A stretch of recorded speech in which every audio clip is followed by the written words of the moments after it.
Aujourd'hui, on va voir comment faire pour déterminer si un exercice fonctionne pour toi personnellement.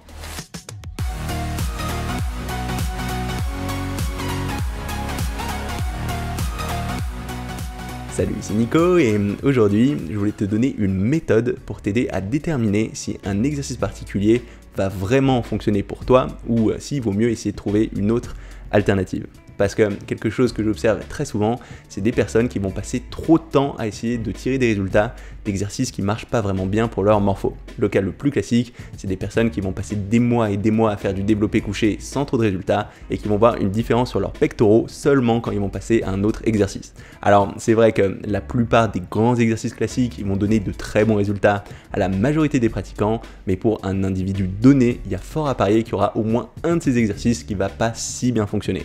Mais le problème, c'est que c'est pas toujours évident à déterminer. Parce qu'il y a certains exercices qui vont pas tout de suite donner de très bons résultats, et c'est possible d'avoir l'impression qu'un exercice ne marche pas au début et qui s'avère finalement être un très bon exercice sur le moyen long terme, et en plus, il n'y a pas vraiment de règle morphologique absolue. Ce sera par exemple possible de se faire une première idée en regardant l'ossature, la longueur des segments, mais il va y avoir tellement de choses qui vont rentrer en jeu, la forme des articulations, les insertions des muscles, que même si selon certains critères, un exercice devrait être fait pour toi ou non, c'est possible que dans la pratique, ça s'avère être complètement différent. Donc la seule façon de savoir si un exercice va fonctionner pour toi ou pas, ce sera de le tester et de l'évaluer selon les bons critères. Et c'est ces critères que je vais donner aujourd'hui. En fait, selon moi, il y a 5 principaux critères. La première chose, ça va être le critère de stabilité. Ensuite, ce sera le critère de sensation dans les articulations.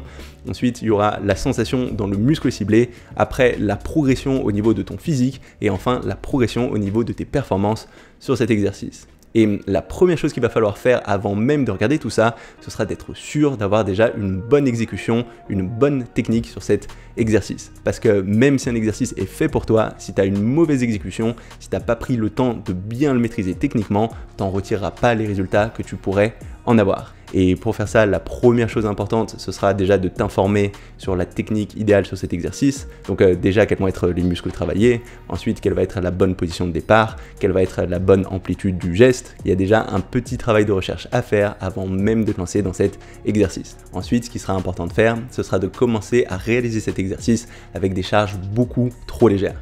Parce que si tu as des charges un petit peu trop lourdes, ce qui va se passer, c'est que tu vas pas réussir à bien réaliser cet exercice. Et si dès le début, tu as des petites approximations, eh ben, au fil du temps, elles risquent de s'amplifier et tu ne réussiras pas à retirer les résultats que tu veux de cet exercice.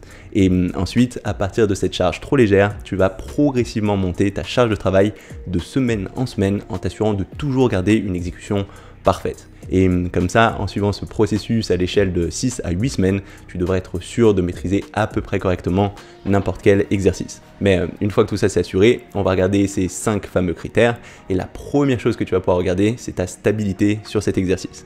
Parce que normalement, une fois que tu as pris le temps de bien maîtriser un exercice, tu devrais réussir à être stable sur toute l'amplitude de son mouvement. Donc si jamais tu te rends compte qu'à certains moments sur l'amplitude du geste, tu as tendance à perdre le contrôle, que tu n'es pas complètement stable, ça peut être un signe que d'un point de vue morphologique, ça ne fonctionne pas très bien pour toi. Alors, il faudra t'assurer que tu utilises une charge adaptée, parce que si tu mets beaucoup trop lourd, ça peut aussi entraîner des problèmes de stabilité. Mais si tu vois que tu as monté progressivement ta charge, que c'est des charges raisonnables et que tu n'es toujours pas stable sur tout l'ensemble du geste, c'est tout à fait possible que ce soit un exercice qui soit sous-optimal pour toi.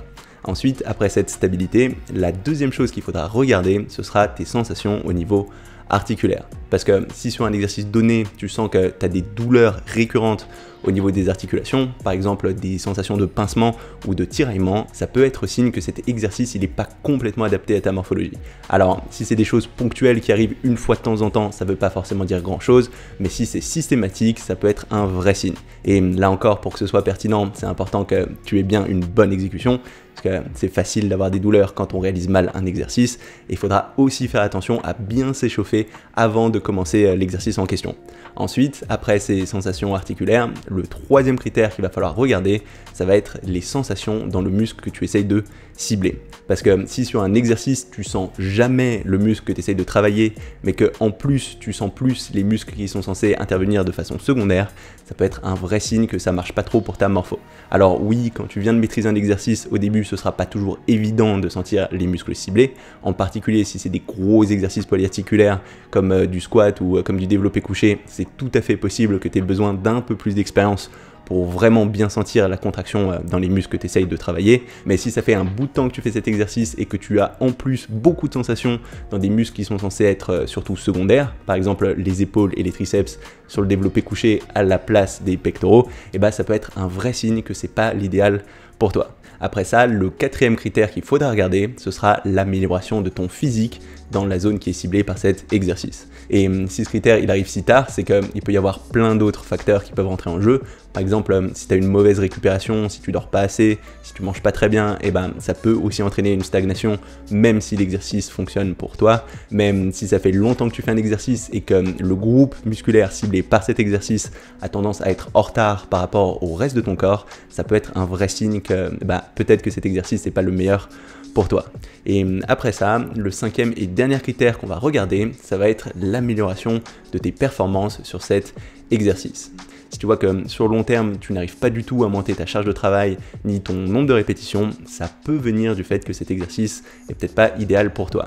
Mais si je donne ce critère en dernier, c'est que je pense que ça peut être un critère un petit peu traître, parce que je vois qu'il y a beaucoup de pratiquants qui vont trop se concentrer sur leur charge de travail et qui vont se forcer à augmenter leur charge de travail chaque semaine, même s'ils n'arrivent plus à bien faire leur exercice, qui rendra l'exercice de moins en moins efficace. Donc je pense qu'il ne faut pas trop courir après les performances, c'est toujours important de garder une bonne exécution des exercices avant tout, même si on ne bouge pas trop la charge, mais si tu vois que sur le long terme, il n'y a vraiment aucune progression, ça peut être un indicateur. Donc en conclusion, si la plupart des grands exercices classiques ils vont fonctionner pour la majorité des pratiquants, ça ne veut pas dire que ça va forcément fonctionner pour toi. Mais vu qu'il n'y a pas vraiment de règle absolue qui te permettra de savoir si un exercice va fonctionner pour toi ou non, la seule façon de faire, ce sera de le tester. Et il faudra toujours commencer par essayer de bien maîtriser l'exécution de l'exercice en premier, commencer avec des charges légères, monter petit à petit cette charge, et au bout de quelques semaines à t'être vraiment concentré sur l'exécution de cet exercice, ce sera possible d'évaluer s'il est fait pour toi ou non,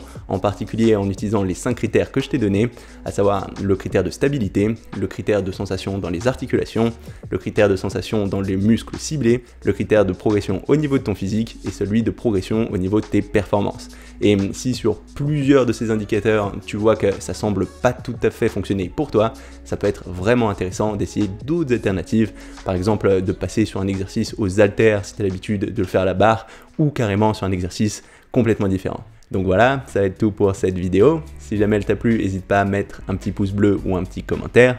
Et si t'es pas encore abonné à ma chaîne YouTube, tu peux le faire maintenant pour savoir quand je sortirai de nouvelles vidéos. Aussi, pour t'aider à mettre tout ça en pratique, je t'ai préparé un petit PDF avec des exemples d'alternatives aux grands exercices classiques. Et comme d'habitude, ce PDF est accessible pour tous mes abonnés à ma newsletter. Donc si ça t'intéresse et que tu as envie de recevoir mes mails, n'hésite pas à t'inscrire maintenant en cliquant sur la petite icône qui va s'afficher d'ici quelques secondes ou sur le lien dans la description de cette vidéo. C'est tout pour aujourd'hui et on se retrouve très rapidement. Salut!